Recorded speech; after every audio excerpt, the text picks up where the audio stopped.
안녕하세요.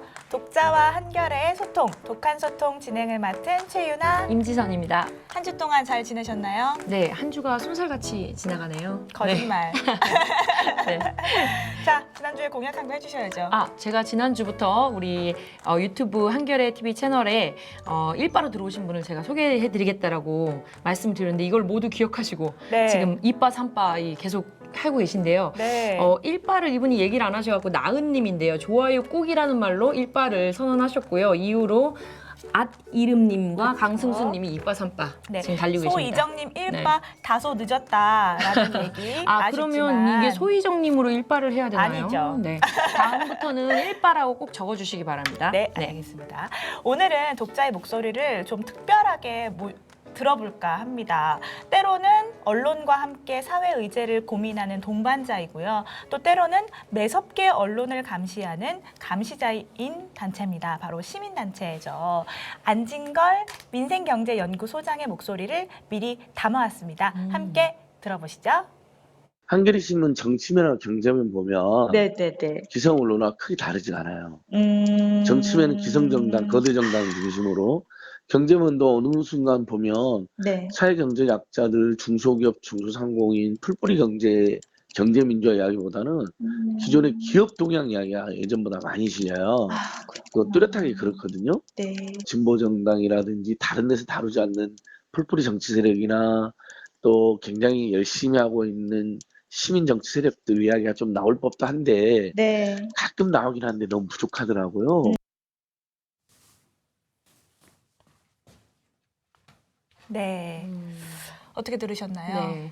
지난번에 독한 소통에서도 한번 다뤘던 것 같아요. 네. 진보정당의 얘기가 너무 많이 없다. 네, 그렇죠. 한겨레에서 전달해 주는 거를 좀 많이 보고 싶은데라는 의견도 있었는데 거기에 덧붙여서 이제 어떻게 보면은 참여연대 등 시민단체 활동을 오래 해오신 네. 분으로서 이제 시민단체랑 같이 하는 그런 기획 그리고 풀뿌리 정치 세력 에 네. 대한 소개 그리고 진보정당이 다루는 이 의제들에 대해서 조금 더 깊이 있게 들어가는 게 요즘에 좀 없지 않나 네. 그런 부분이 아쉽다라는 얘기인데요. 네. 그런 면을 보면은 이거는 지난번에도 얘기가 나왔을 때 네. 이제 정치부, 뭐 경제부, 사회부 할 거 없이 같이 이런 의견들을 들으면서 앞으로 조금 더 기획을 해나갈 때 그리고 이슈 파이팅을 할 때 좀 더 고려를 해야겠다 이런 얘기들을 많이 했고요. 네. 한겨레가 기존에 이제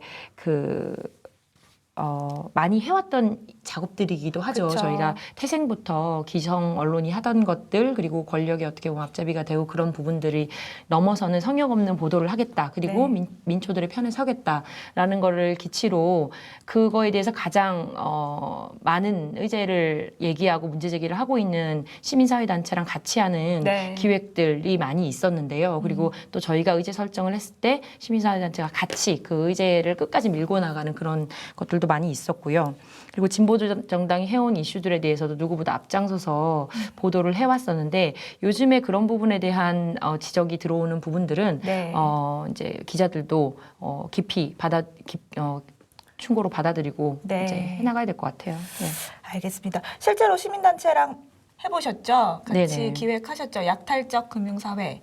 예, 그게 이제 기자들이 뭐 저만 그런 게 아니라 기획을 고민할 때 그리고 사회 문제에 대해서 고민하고 문제 제기를 해야 될 때 이거를 저희보다 또 앞서서 또 깊게 아니면 어떤 캠페인을 통해서 이미 사회에 던지고 있는 이제 시민사회 단체들을 네. 찾아가서 같이 기획에 대해서 고민도 해보고 네. 방향 설정도 하고 이후에 기사를 쓰는 작업에서도 많이 협력적으로 하거든요. 그쵸. 그래서 예전에 저 안진걸 소장 하니까 기억이 나는 거는 네. 참여연대에 있을 적에 네. 제가 사회부에 있었는데 그때 약탈적 금융에 네. 대한 이게 결국에는 과도한 이자로 인해서 서민들을 벼랑 끝으로 내모는 이런 구조에 대한 기획을 같이 했었고요. 네. 그때 그래서 나중에는 민변이랑 이렇게 같이 소송으로 대응까지 했던 기억이 나네요. 그 위에도 굉장히 다양한 기획에서 맞아요. 이제 시민사회단체랑 같이 결합하고 하는 방식으로 기사를 내고 있는데요. 네. 앞으로의 기획에서도 그런 부분들을 조금 더 보여주는 것이 네. 좋지 않을까 그런 생각이 듭니다. 알겠습니다. 그러면 안진걸 소장님 목소리 조금만 더 들어볼게요. 이번에 약간 경제에 대한 얘기를 해주셨습니다. 들어볼게요.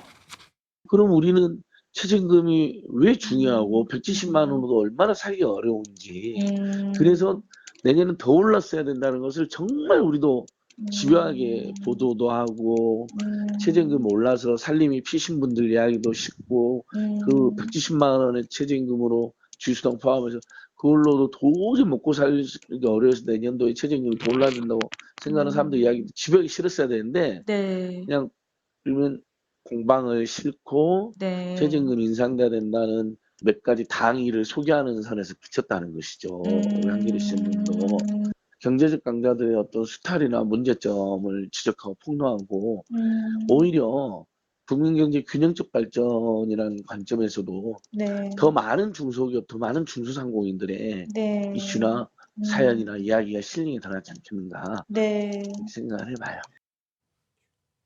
네, 최저임금이 좀 아쉬웠다라는 얘기가 나왔어요. 네, 중요한 말씀이세요. 지금 뭐 지적하는 부분들은 지금 이 이제 안진걸 수장의 얘기가 있을 때 댓글창에도 네, 진보라도 시간이 지나면 권력이 생기고 그러면 보수화하려 하는 한다는 네, 그런 네. 얘기도 있었고 네, 한데요.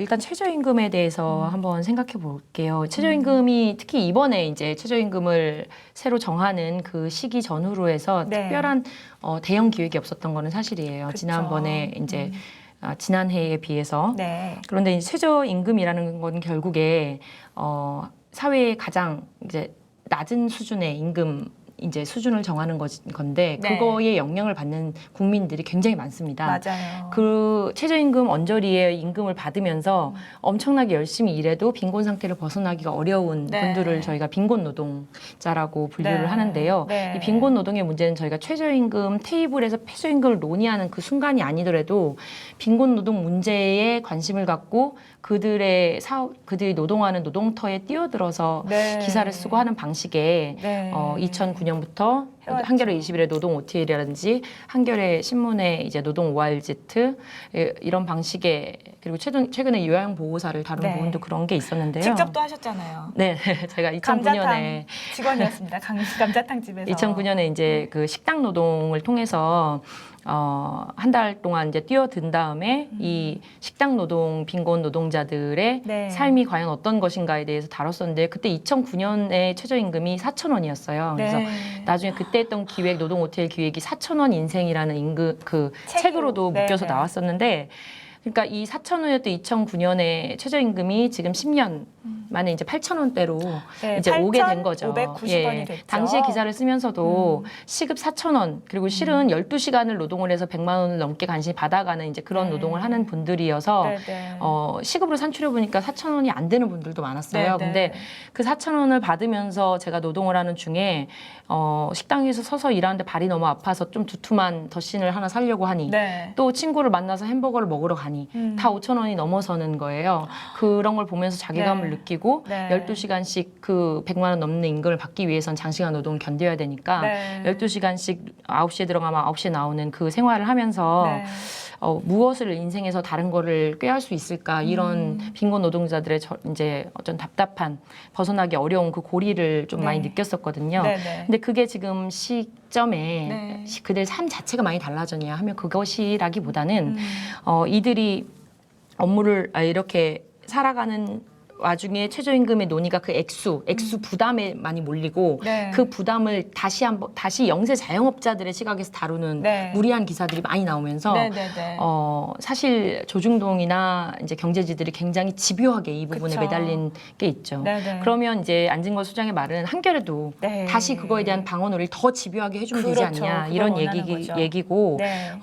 굉장히 일리 있는 지적이라고 생각해요. 그런 네. 것들도 집요함에 대해서 생각해야 되는데 앞으로도 이 최저임금 논의 테이블 자체도 문제가 있기 때문에 그 네. 문제부터 시작해서 빈곤노동 전반에 대한 그리고 이 분배의 문제에 대한 네.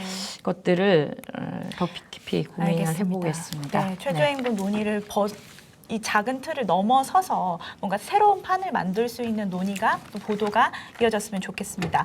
이번 주 독자센터에는 한 독자분이 다급함이 느껴지는 그런 제보를 해주셨어요. 읽어보도록 하겠습니다.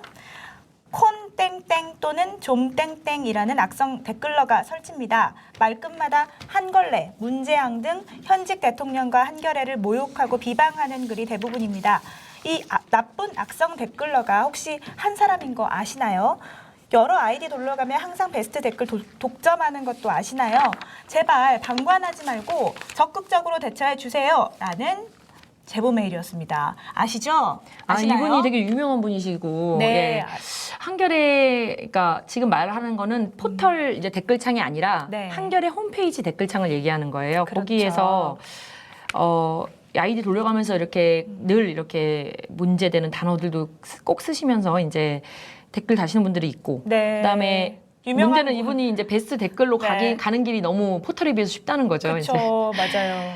그런데 저희가 댓글 정책은 갖고 있어요. 뭐 이제 뭐 비방, 명예훼손, 뭐 또 미풍양속을 해치거나 공공질서를 저해한다. 아니면 네. 뭐 행운의 편지도 안 됩니다. 예, 그런 식으로 이제 기준을 갖고는 있는데 네.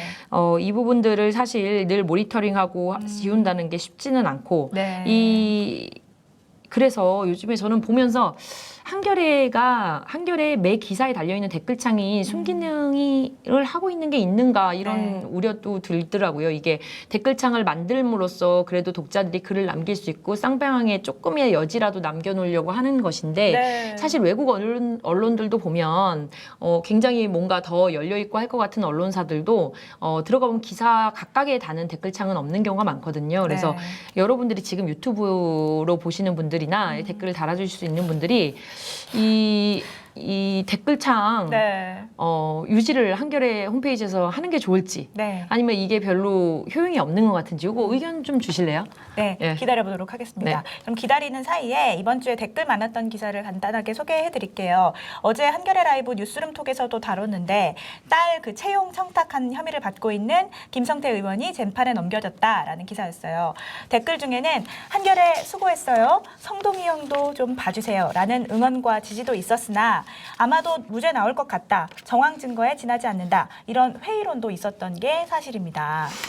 네, 이게 어떻게 보면은 뭐 어쨌든 기소가 됐고 네. 그걸 또 뇌물로 적극적으로 봤으니까 네. 좋은 거다라고 할 수도 있는데 이게 보면은 이제 이전에 했던 채용 비리 사건이랑 비슷한 패턴으로 권리 행사, 그러니까 이 직접적으로 채용 청탁을 했다는 부분은 이제 증거 없음으로 불기소 처분이 되고 대신에 이제 KT 쪽에서 이거를 어떤 거를 바라면서 이걸 해준 부분은 뇌물로 적극적으로 좀 보고 기소를 했다라는 점에서 이제 의미가 있다는 이제 그런 기사인데요. 네. 이게 한겨레가 이 KT 이제 부정채용 기사도 네. 지난해 말에 단독 보도를 했던 사안이고 그쵸. 그 이전에 강원랜드 권성동 채용 비리를 비롯해서 의원님. 공공기관 채용 비리를 아예 탐사 보도로 깊게 들어가면서 계속 단독을 했었고 네. 그 이전에 중소기업진흥공단 그쵸. 그 최경환 의원. 의원에 대해서도 네. 단독 보도를 했었어요. 네. 굉장한 경각심과 문제 의식을 갖고 이 부분에 대해서 계속해서 기사를 쓰고 있지만 네. 사실 건건이 지금 무죄 판결이 나고 그죠, 있습니다. 그죠. 네네. 뭐 그 판결문을 살펴보면 같은 취지예요. 이거를 입증할 수 없다. 네, 이게 정황은 증명되지 있으나. 않는다. 그렇기 때문에 유죄 판결을 할 수 없다는 그런 논리인데요. 네. 이거는 이미 이런 식의 흐름이 된다는 거는 네. 기획을 준비하는 단계에서도 알았었어요. 네, 네, 왜냐하면 네. 그 특히나 지난 2017년에 네. 했던 강원랜드를 네, 직접 기획팀에 계셨다고. 네, 그 강원랜드를 시작으로 했던 공공기관 채용 비리의 경우에 네. 당시 탐사보도팀이었던 디스커버 팀에서 했었는데 네. 거기서 맨 처음에 봤던 자료는 감사원에서 여러 공공기관에 대해서 감사를 벌였던 자료들을 전수로 보면서 네, 기억납니다. 여기서 채용에 관련해서 뭔가의 조치가 이루어졌던 것들이 어떤 게 있고 어떻게 이루어졌나를 먼저 들여다봤거든요. 네, 네. 그때 보니까 어떤 부정 채용에 대한 것들이 발견이 되고 발각이 되고 그래서 부정 채용에 있어서 이게 부정 채용이 있었다라고 감사 결과도 나왔는데 네, 네. 정작 그것을 청탁을 누가 했는지 그쵸. 청탁한 그거에 대해서 사람. 청탁한 사람에 대한 처벌이나 조치가 이루어진 적은 없고 없죠. 모두 합격자 명단을 실제 바꿔야 했던 실무자 점수를 조작해야 됐던 실무자, 이 그쵸. 실무자들만 처벌이 됐던 거예요. 꼬리만 처벌이 된 그리고 거죠. 나서는 감사 결과에서도 모두 다 이 입증할 수 없다. 이 네. 청탁을 직접 했다는 점에 대해서는 네. 중소기업진흥공단의 경우에는 최경환 의원 공판을 제가 직접 가서 보기도 했었는데 네. 8시간이나 제가 그때 앉아 당시 있었는데 임산부였다고 합니다. 임신부입니다. 아, 죄송합니다. 정확하게. 네네. 네. 근데 가서 그 공판을 계속 지켜봤었는데 심지어 그 당시 중소기업진흥공단 이사장이 네. 자기를 직접 불러서 자기가 이게 이렇게 처리하기 이 사람 붙여주기 어렵다고 연락을 했는데 다시 자기를 방으로 불러가지고까지 이 사람 내가 결혼까지 시키내니까 신경 써라 다시 한번 압박을 줘서 굉장히 압박감을 느꼈다고까지 법정에서 스스로 직접 증언을 했거든요. 네, 그런데도 불구하고. 증거 없음으로 지금 2심까지 이제 무죄가 난 상황이기 때문에 굉장히 참 어렵다고. 네. 기자들이 이런 거 취재하려면 되게 많은 압박감을 느끼는데요. 이렇게 계속 무죄가 건건이 나면은 사실 취재에 이렇게 이렇게 덤벼들기도 되게 많이 조심스러워지는 게 사실이거든요. 그래서 류익은 한겨레 21 편집장도 만리제에서라는 코너에서 우리는 가짜 뉴스 제조자인가 하는 이렇게 자조적인 목소리로 예. 내주셨는데 참 마음이 이 아프더라고요. 류익은 편집장이 당시 네. 디스커버 팀장이었거든요. 네, 그래서 네. 이 더더욱 지금 우리가 이렇게 보도를 내놓는다고 해도 네. 결국에 이 무죄 판결이 나오고 이렇게 하면 결국에는 이렇게 모든 국민들도 놀라고 했던 이 채용 비리의 실체는 없는 것이냐 이런 거에 대해서 많이 자괴감을 느낀다는 그런 내용이고요. 앞으로도 이런 부분은 저희가 관심 갖고 이제 네. KT 사태도 어떻게 흘러가는지 봐야 될 것 같습니다. 네, 알겠습니다. 네. 그 아까 댓글 제가 질문 드렸는데 네, 이런 거 하나만 소개해 드릴게요. 시간이 없으니까. 댓글의 시대는 같습니다. 아디름님. 네. 아주 단호하게 해주셨고요. 저희는 네네. 또 시간 관계상 여기서 이제 물러나야 될 것 같고요. 독한 소통은 다음 주 수요일에 다시 찾아오겠습니다. 네. 해주실 말 있으시죠? 저희가 지난주에 기획 소개했던 강아지 그 반려동물의 그 산업 실체에 대해서 네. 말씀드렸었는데 그 기획이 오늘부터 나가고 있고요. 네. 잠시 후 뉴스룸톡에서 같이 보시겠습니다. 네. 감사합니다. 다음 주에 뵙겠습니다. 네.